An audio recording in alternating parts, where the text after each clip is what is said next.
adding my complete abstract and complete detail in the same piece.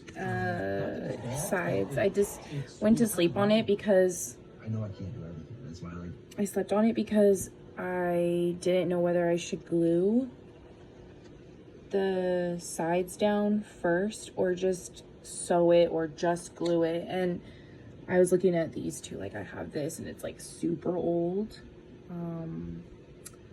Fibercraft cement, because they were saying online cement works well, and then Fabric Fusion, but like there is nowhere online that says how to glue or bond these two together with heat without it warping, or you have to have like a sheet clamp to keep the bag or the products from warping. So a lot of people just do like flat sheets and then they make their product, but I'm like trying to recycle this, so that doesn't really work for me.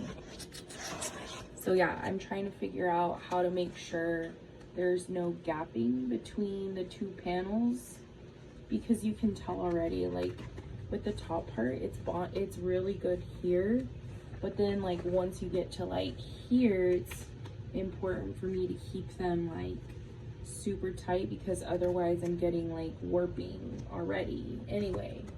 So I'm like, well, should I apply heat gun? And then there's a seam here, but there's no seam here or along the back side. And then and I'm not sure about this what is this? Citron yellow glide.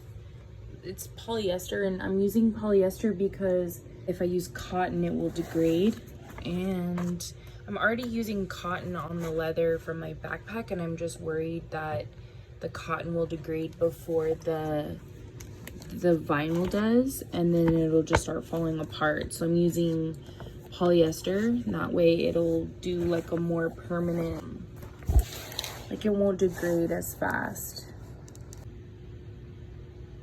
That's where we are.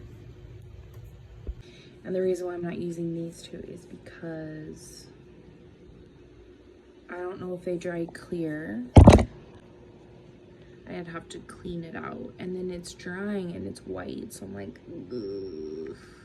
I'm wondering if it's gonna turn white on clear fabric. So then I was thinking about this one to wash the fabric, and I'm like, oh, I can think that's natural fabrics. And so I don't want to make, you know, if you put glue on there and then it's just slippy sliding and then you got to wipe it off and then you have like a sticky residue, right? So like experience tells me that, like, yeah, I have to just sew it together.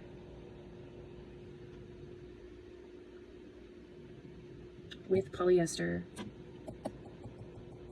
Not even on the seams. Unless it's stitching, you know? I can't do it. I cannot make it look janky like that. So the side looks good, right? And then we have these corners, which I'm probably gonna have to cut and then sew together and then snip, right? And then probably melt. But then I need to make sure that this part stays. And then once I come to this side and go down, I can't have it warp either. It has to be like flush. Like putting pressure on the bag to be straight so that it forces tension. Yes. God bless 5 a.m. thoughts. 3 to 5 a.m. thoughts. Am I right? Right, now I'll go get my coffee and I'll be back. Okay, so I went and got the box, like the cardboard, and actually I'm gonna keep this and line it with chip liner, like a bag.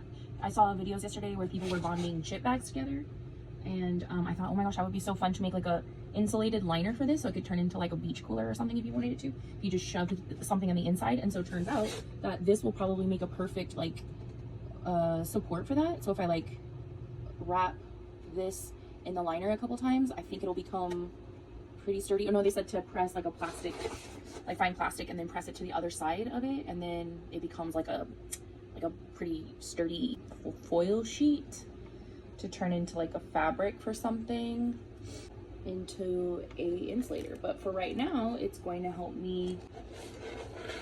So I'm gonna like push it up against this and make enough tension so many ideas I have.